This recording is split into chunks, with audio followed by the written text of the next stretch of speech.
Ryan here with Dark Rangers Inc. And when it comes to rig setup, cable management, and powering all of our accessories, we all take a little bit different approach. One of the reasons I love doing this channel is it forces me to dive a lot deeper into some of these categories that I maybe would just glance over if I was just doing it for myself. So I decided to ask the experts, the people that actually manufacture these electronic accessories, some of the best in the business like Prima Luce, Pegasus, and even Losmandy when it comes to some of the issues with their mounts, and figure out what their best solutions are and what they see as some of the most common mistakes that people are making. Now, I am actually guilty of a couple of these, and I can almost guarantee about 99% of you are making at least one, if not multiple of these mistakes. And it's really not necessarily our fault. None of us, or most of us, aren't electrical engineers. I'm sure some of you are. And so while this may be common sense to those folks, to the rest of us, it really isn't. We really just want our rigs to look presentable, but oftentimes building in a rig from an aesthetic standpoint can actually have negative consequences on reliability. So if you're looking to have the most reliable rig and you want to hear the best practices from the manufacturers and experts themselves, this is one you're not going to want to miss. And we have to acknowledge that this isn't maybe the most exciting subject, but every once in a while it's worth taking 20 minutes and figuring out one or two ways that you can improve your setup and ultimately enhance your reliability for years to come. Maybe you've gotten away with it so far, or maybe you're somebody that does have these unexplained intermittent little gremlins and you don't know where they come from. As we've seen in the past from watching this channel, you know that sometimes hardware is to blame, but sometimes it is the way that we set up our rigs, and we can do some things to increase the likelihood of success and lower the rate of incidents just by how we set up our rig. So you're definitely going to want to stay tuned for this one. All right, the inspiration for this video, and I think the best way to showcase a lot of these best practices on how to build and set up a rig, would be to actually do it. And so we have our 102 Raptor here. Now, I did just use this last weekend at a dark sky trip, but I had to borrow some gear from another scope, and we were lucky enough to get a fresh shipment of stuff in that we're gonna use full time on this guy. And so what we're gonna do is go ahead and set it up. And the first thing that I like to assess is what's going on with the rings and the dovetail. A lot of scopes, especially some of the more premium ones, don't come with a dovetail or rings. Some come with rings and not a dovetail. A lot of the scopes that are maybe lower in cost come with rings and a dovetail, but you get something like this as a dovetail, which really doesn't give you a lot of real estate or flexibility. So I just kind of figure out, where am I at? And from then I decide, do I want to top or bottom mount my operating system and most of the components? Now, bottom mounting is really nice, and I have that on the 140. It gets the center of gravity closer to the mount head. Whether you're using something like a power box and a melee or the Eagle 5S, they do weigh a couple pounds, and so getting the weight closer is nice. And it's also a really slick design. It kind of centrally locates everything so all your cables can kind of go into one place, and it does work well. But if you have a mount where you're going to be, let's say, sharing the operating system from one scope to another, or you want to be able to quickly throw it in a bag for a dark sky trip, the ability to quickly remove whatever operating system you're using is going to be really good. And the best way to do that is usually to go on top. And so if you did get one of these, you actually still can put it to use if you decide to upgrade, because what we're actually going to do today is I'm going to use one of these clamps that has the matching hole pattern to their actual Eagle, and you can really quickly just go ahead and clamp this to any Vixen or Losmandy. So if you did want a bottom mount, it will clamp onto a Losmandy bar, or if you have one of these Vixens, and these things are like 20 or 30 bucks, and the clamps really aren't that bad either if you get this size. And so it allows you to be able to quickly take it on and off and transfer it without having to actually like open the rings up, get out a screwdriver. You literally just loosen this clamp and pop it off in a matter of seconds. The next thing I want to figure out is what style and what length of dovetail bar do I need? Now, if I'm going to bottom mount it, I recommend a 19-inch as a minimum. This is the 14-inch, and as you can see, if you were going to use something like this, when you have the rings on both sides and then actually trying to get the power cables out, you'd be running a little tight. If you have something like a 19, it's going to give you a lot more room. Otherwise, a 14-inch is a really good size for small to medium scopes. It gives you a lot of room to move it back and forward if you do have to balance it on your declination axis.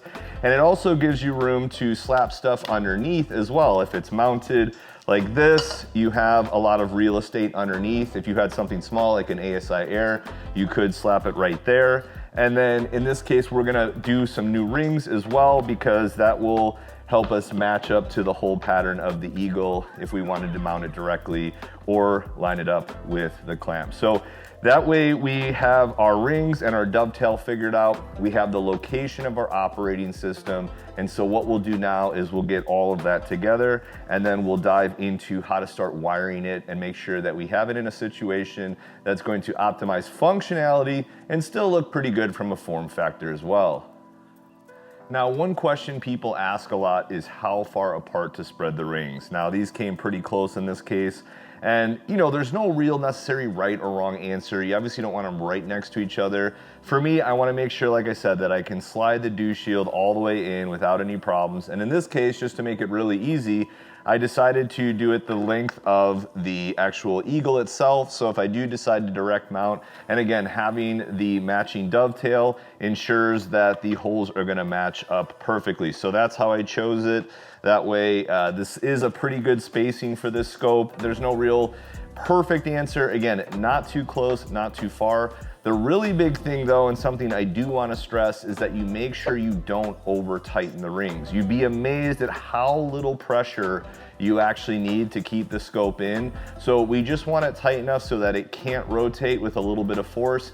It's not going to go anywhere. There's stops on both sides. So again, we don't want it flopping around in there. We want it to make sure that it's not going to rotate or move on us, but just enough to accomplish that goal. Sometimes, like with this one, I'm sure because there's felt in there, it might almost seem like the rings are too tight.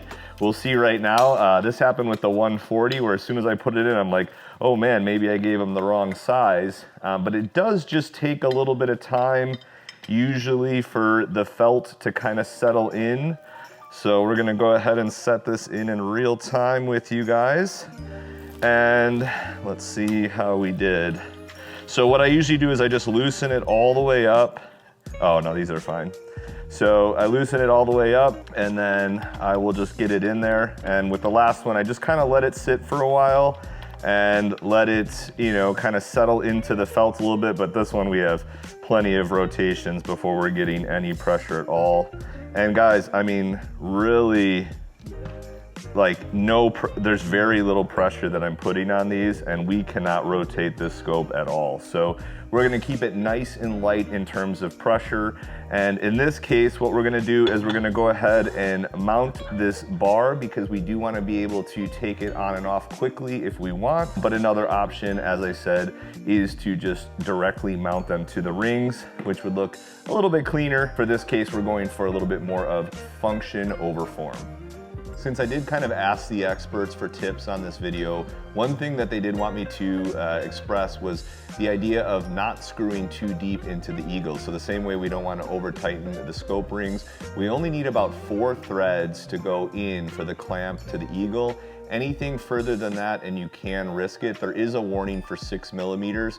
They're 1 millimeter threads, so 4 full threads gives you a little bit of room to spare, and it's gonna give you plenty of holding power. You don't need to go past that. This will keep everything totally clamped down and safe. Okay, so here we go. We've got that dovetail on top. And what I did is I went ahead and used a couple screws to get the clamp on there. And then all you really have to do is just go ahead and slide it on there, and then just give it a couple tighten and you're good to go. It's not going anywhere.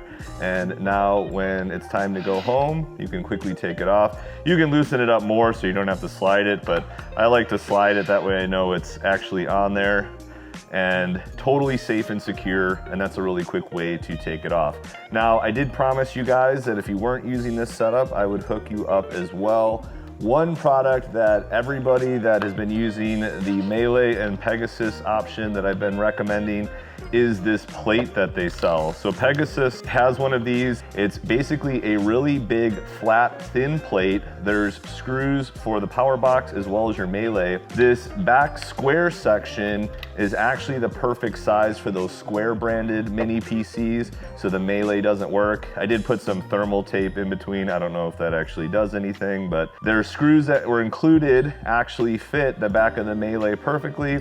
And then the power box, they do have this spider rig feature. I only have 2 of the 4 outriggers, and basically you loosen these, you drop that down, and this holds all of your cables in place for you. You can clamp all of these in place, and then you basically slide this up, tighten it down, and then that way your cables aren't going anywhere. So whether you're using this or one of these, this is a really slick thing. And the nice thing about this is you want to be able to move it quickly. You keep everything together. You don't have to worry about things coming apart. And then what I do is I basically have the 12 volt into the USB-C, and that just goes right into here. So I have a nice short cable. I have them facing each other. All of your USBs, you want to go into your power box, not into the melee. Basically, the only thing I have here is this power cable and then a USB 3.0 into the PC inlet for the power box itself. So this is a really cool thing I'd recommend checking out. I will put a link in the description. Agena sells them, and it's a very reasonable price. It's nice and lightweight, it's thin, and you can go ahead and put that right on top of any ring set, and it's gonna be ready to go with plenty of real estate. I really like that feature. I haven't seen anything else like that. And if you have the square style computer and you get the Ultimate PowerBox 3, you'll see that there's screws in there. You can actually stack that right on top of the power box. It's basically the exact same size, and then stick it on the back, and then you have more room for whatever else you need. All right, now that we have the dovetail and rings on, obviously we can connect it to the mount and work on it from here. Now this is where stuff gets a little bit exciting and some of the newer technology I wanted to introduce you guys to. Now, as you see with almost every Prima Luce product, you'll see a little Wi-Fi indicator. And the nice thing about that is it's really getting put to use now. With the new Ghost mode that has come out, you're now able to communicate to all of the accessories without a USB-C or any USB cable connecting these two products. And my first question was reliability. And thinking back, most of the time when you have a connection issue between these two products, it's usually going to be the cable itself.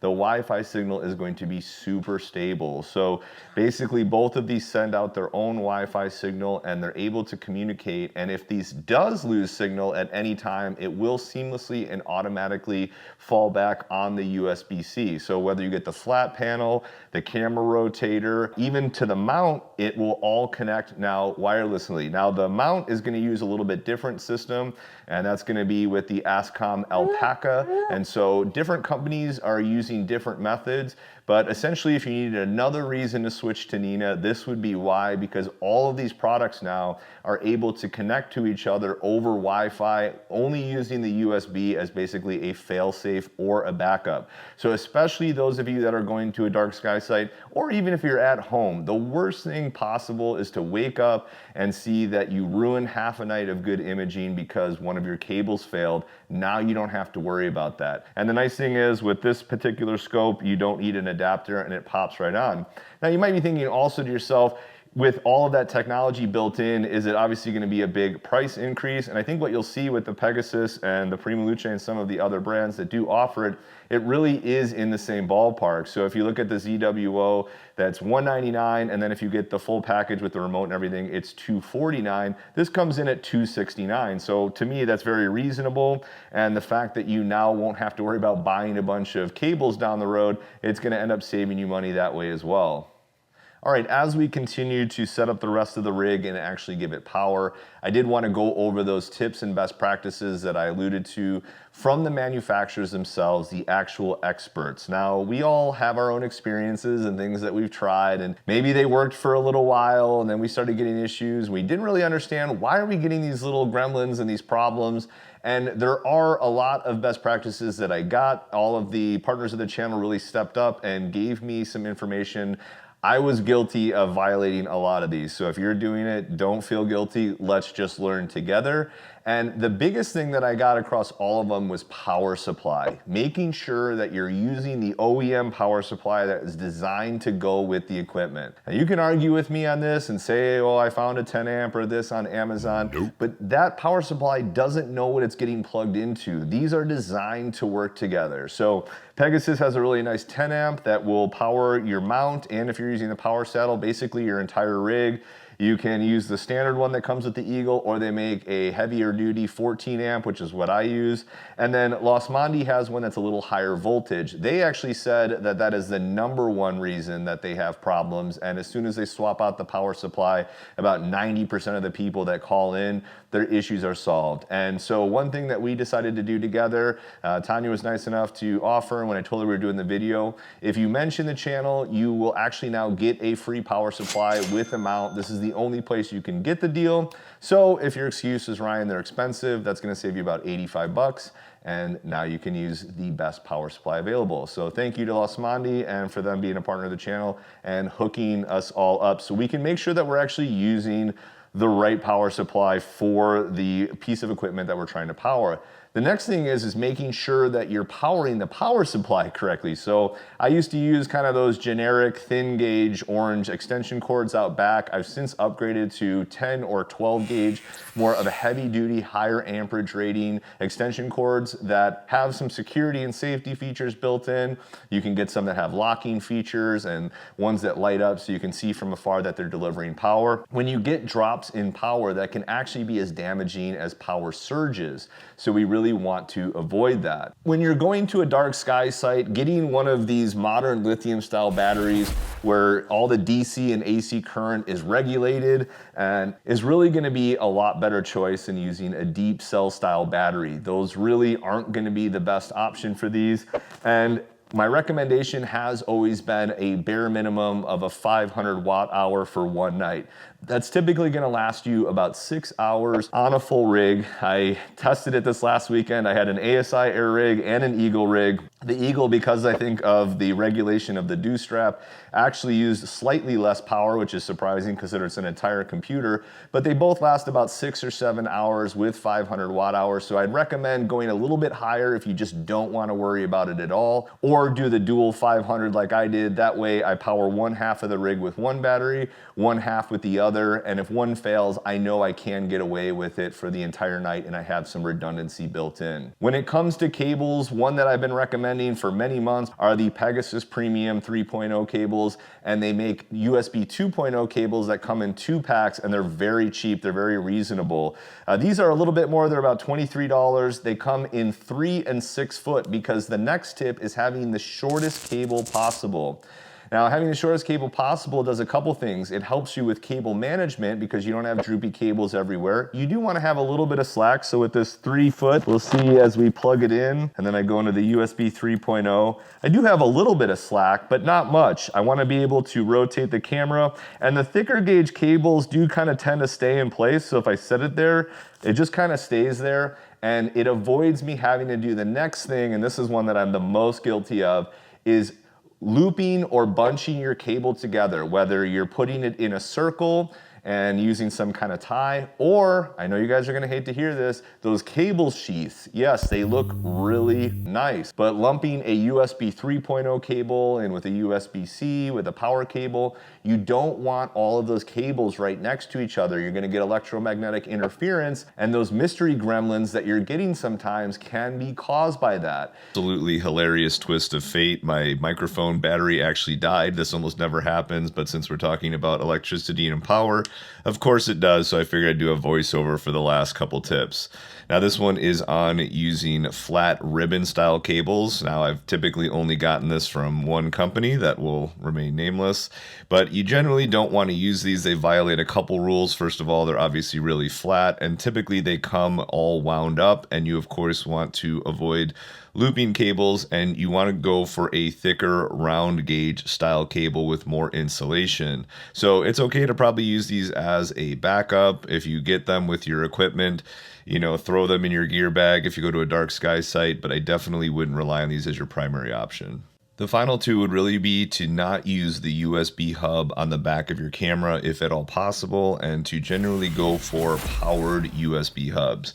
You want to use something like an industrial grade powered USB hubs because a lot of these devices get their power from the hub itself, and so you don't want to be trying to pass power through the hub from the device. You want to get it directly from the device itself. So getting either a power box or using something like the Eagle where you can actually get powered USB instead of using something that's passive. And I've used this in the past with Anchor. Luckily, I wasn't using it on any device that needed power, but they do make, like, for 20 bucks a basic USB hub, and you want to avoid it, especially for anything that is going to require getting some power from the unit itself. And as a final bonus tip, I wanted to share this chart really quick on cable length considerations, just so you can see that the length of the cable does matter in terms of data transmission rates. So something to screenshot and to keep in mind when choosing how you're going to do your cable management.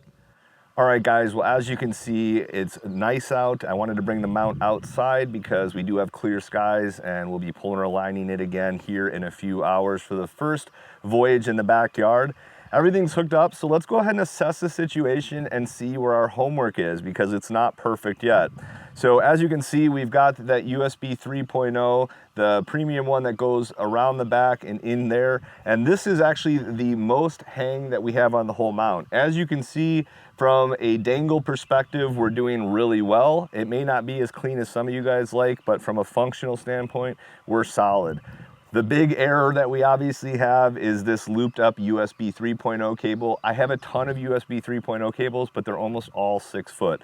So I need to grab another one of those and use it for the guide camera. In the past, the guide cameras that I've had have all been USB 2.0 or USB-C. So while I do have several of these, they're all being used on the main cameras on the other rig. When it comes to the dew straps, they really only come with one length cable, so we're kind of stuck there. I used one of these rubber guys where you just bend it and it holds its shape, and I just looped it through the dovetail, and it's doing a great job holding it in position. If I didn't have that, this would dangle pretty low. But I'm not combining it with any other cables, and I'm not wrapping it amongst itself a bunch. I'm giving it plenty of room there, and that should work just fine and keep it out of trouble. On the other side, the other kind of unavoidable is the length of the power out from the NYX. They gave us a 6 footer, which obviously makes sense. They wanted it to be flexible. So I used one of these. I've featured the products from this company before. I'll put the link at the bottom of the screen. Check it out. This is the one that you use with a zip tie. He does make some that are specific to certain camera diameters, but he didn't send one for the AGMA. I might measure this and send it out to him and see if he does have a size available. Speaking of zip ties, I would avoid using them. I would much rather use something like this or like a silicone tie that's kind of like that stretchy material. You want something that has a little give. If it does catch or snag on something, you don't want it to rip anything out. So this does a nice job of just kind of weaving the cable back and forth. It's not all bunched up on each other. It has some breathing room, and we're pretty good to go. For the electronic autofocus, I have a USB-C that's like the perfect length. It's 1.5 feet, really just dialed in perfectly. The Eagle power supply has a 1 meter cable, so I have it attached with a much larger, beefier version of these to the tripod leg, and that 1 meter length is absolutely perfect. If you do need more, like I have for the 140, they do make a 1 meter extension cable as well, and so the thing that's powering the Eagle, perfect. We don't need to do anything there. The last change that I want to make is the USB 2.0. I have kind of a beefy one for the mount, and even though we're not using it really, we're using the Wi-Fi connection, I still want the backup to be robust, and this cable is kind of long. Again, I have another little tie thing attaching it to the little rod here that's a part of the Pure extension. So what I want to do is find one that is more of a better fit in terms of length. I probably only need about a 2-foot cable, and then we will be good to go. So for me, guys, that will kind of wrap it up for this rig. It will be good enough for what I want it to do. I know a lot of you guys would love to put all this in a cable sheath, and if you want to do that, that's cool. I'm just letting you know what the guys that actually make and manufacture this suggest. This is one that I've probably learned the most of any video that I've done this year. I had a lot of learning lessons, a lot of things that I need to do better. Could you get away with this for years to come? Potentially, but for me, I just want to lower the risk and the likelihood of having a failure. A lot of times we get those unexplained electrical gremlins, and a lot of times something like bad cable management could be the cause of it. And so I don't want to tempt Murphy's Law. I want to make it as low risk as possible and really just have the best solution for reliability. I don't really care so much about aesthetics. So guys, hopefully you had a few takeaways. I know cable management isn't the most exciting thing. I do think all of this Wi-Fi connectivity though is really exciting. It does kind of catch us up with the future. We should be using Wi-Fi to connect all this stuff, and it's another great reason and something that I'm grateful that I have switched to Nina, because with Ascom Alpaca and Ghost Mode, I'm now able to access those features where I wouldn't have in my old platform. So hopefully you guys learned something and it was valuable. Guys, please leave a like and a comment, and thank you so much. And until the next one, as always, clear skies.